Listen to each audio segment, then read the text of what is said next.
एक थे भोपा जी। गांव में रहते थे, लोगों का इलाज करते थे। हवा लग जाने का इलाज, भूत प्रेत बाधा का इलाज, किसी भी तरह के दौरे पड़ने का इलाज, इलाज भी पक्का। ऐसा कि कोई रोगी उनकी पकड़ से छूटता न था। उनके पाखंड का रिश्ता कभी टूटता न था। मित्रों, आज मेरी एक कहानी भोपा जी का भंवर। थोड़ी थोड़ी कहानी, थोड़ी थोड़ी कविता भी। लोक में जो मिर्गी के रोग के बारे में लोगों में अंधविश्वास है, उस पर आधारित मेरी ये कहानी भोपा जी का भंवर। एक थे भोपा जी। गांव में रहते थे, लोगों का इलाज करते थे। हवा लग जाने का इलाज, भूत प्रेत बाधा का इलाज, किसी भी तरह के दौरे पड़ने का इलाज, इलाज भी पक्का। ऐसा कि कोई रोगी उनकी पकड़ से छूटता न था। उनके पाखंड का रिश्ता कभी टूटता न था। बड़ी धाक थी भोपा जी की। जो कह दिया सो कह दिया। अपने इलाज का सच वे जरूर जानते थे, पर भोली जनता की भीड़ को भी खूब पहचानते थे। इससे ही भोपा जी का गोरख धंधा चलता था। इससे ही उनके परिवार का पेट भी पलता था। एक दिन की बात, गांव की दाखू बीमार हो गई। शरीर अकड़ गया, मुंह से झाग आने लगे। दाखू का रंग बदल गया, रूप बदल गया। उसे मिर्गी का दौरा पड़ा था। दाखू भोपा जी के मकर जाल में फंस गई। किसी ने कहा दाखू को हवा लग गई, किसी ने कहा भूत के लपेटे में आ गई। जितने लोग थे उतनी बातें थी। सच में हुआ क्या था यह दाखू जानती थी, और जानते थे भोपा जी। वे हर हवा को जानते थे, हर प्रेतात्मा को पहचानते थे। दाखू को तुरंत भोपा जी के थान ले गए। उस समय वह बेसुध थी, परबस और लाचार। उसे थान पर सुला दिया गया। भोपा जी ने दाखू का इलाज शुरू किया। पहला पहला इलाज, अपने पैर से जूता निकाला, दाखू को जूता सुंघाया। वह तो निढाल थी, बदबू से उसका दम घुट गया। वह पस्त हो गई। वहाँ खड़ी भीड़ भोपा जी के इलाज में मस्त हो गई। यह तो एक शुरुआत थी, पूरा इलाज तो बाकी था। वह अभी कई वर्षों तक चलना था। दाखू को बहुत कुछ सहना था। मतलब यह कि दाखू को इस इलाज के बहाने बार बार यूं ही मरना था। भोपा जी ने अपना मकर जाल फैलाया, पापी पेट का गीत गाया, अपना पाखंड फैलाया। ऐलान किया, दाखू हमारे गांव की है, इसे किसी ने पकड़ लिया है।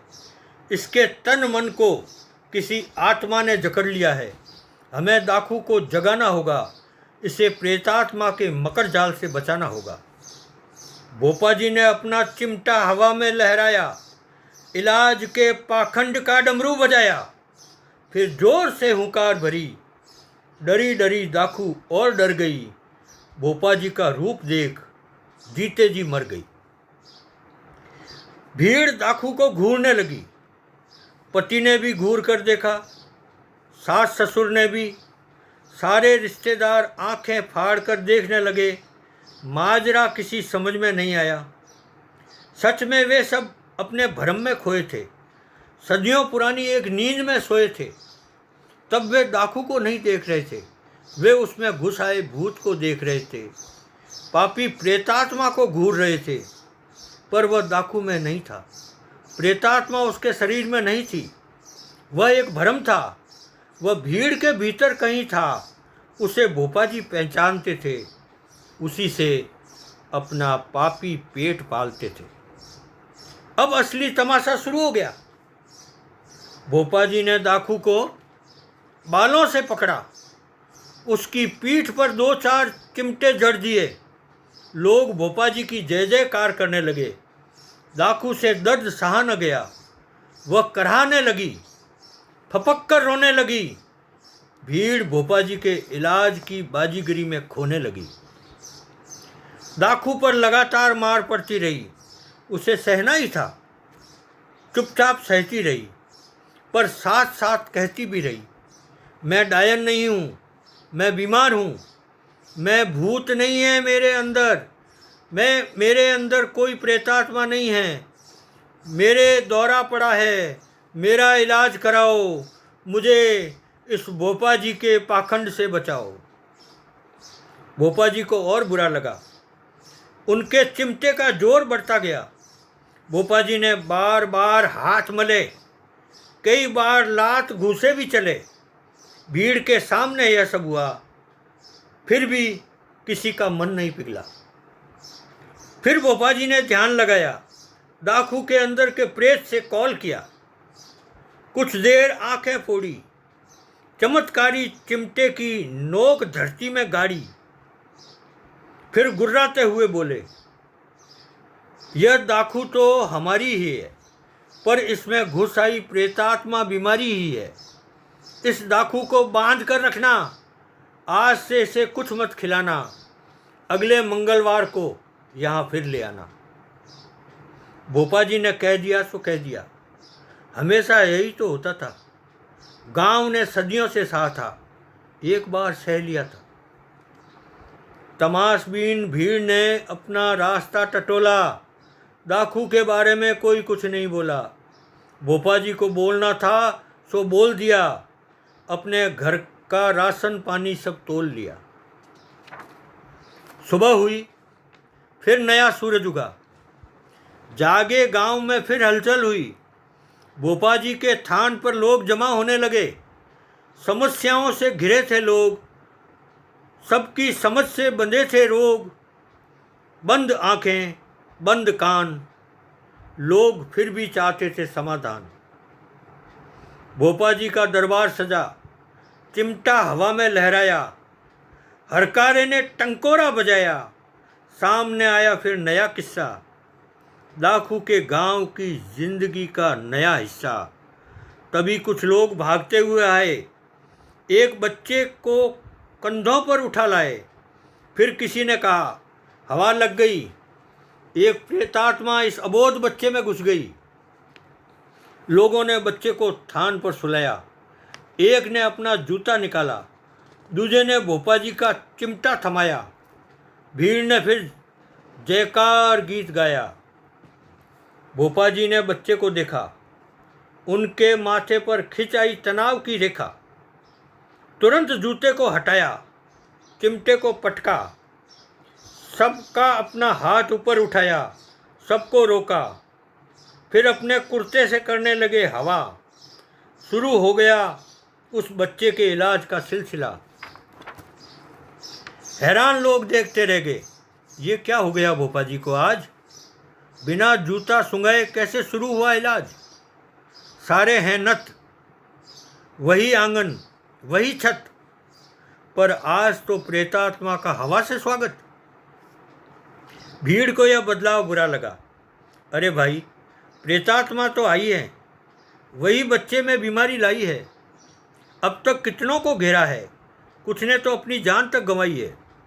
इसे रोकना होगा, इस प्रेतात्मा को चिमटे से पीटना होगा, इसके बालों को नोचना होगा, इसे भूखा रखेंगे, जंजीरों में जकड़ेंगे। हमने यही देखा है यहाँ, आज वही दोहराएंगे।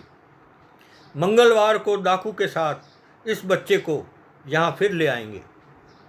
भोपा जी को बुरा लगा। उन्होंने लोगों को पढ़ते हुए देखा था, अब गुनते भी देख लिया, भरी चौपाल अपनी राह चुनते भी देख लिया। भोपा जी बोले, चुप रहो, आप लोग क्या जानते हैं? क्या किसी प्रेतात्मा को पहचानते हैं? यह बच्चा बीमार है, इसे शहर ले जाना है, डॉक्टर से इलाज कराना है, बस मेरे कहने का यही सार है। भीड़ में कुछ लोग भड़क गए। एक बोला, यह आपका बेटा है भोपा जी, क्या इसलिए शहर जाएगा? हमारा होता तो उसे जूता सुंघाया जाएगा, जंजीरों में बांधा जाएगा, भूखा रखा जाएगा। दूसरा बोला, भाई इसमें कुछ गड़बड़ झाला है, भूत को तो भोपा जी ने अपने मन में पाला है। यह ठगी है ठगी। अरे भोपा जी, समझ लो खतरे की घंटी है बजी। लोग उठकर जाने लगे, जाते जाते गुनगुनाने लगे, भोपा जी का भंवर तोड़ दो, भंवर तोड़ दो, भंवर तोड़ दो, अब से अपनी राह मोड़ दो, राह मोड़ दो, राह मोड़ दो। चलो चलो चलो चलो चले अब भूत भगाएं, सोए सारे गांव को जगाएं, सोए सारे गांव को जगाएं, भोपा जी का भंवर तोड़ दो, भंवर तोड़ दो, भंवर तोड़ दो। और देखते ही देखते भीड़ छट गई, थान पर सन्नाटा पसर गया, सारे भूत प्रेत भाग गए, भोपा जी का असर उतर गया, पूरा का पूरा उतर गया।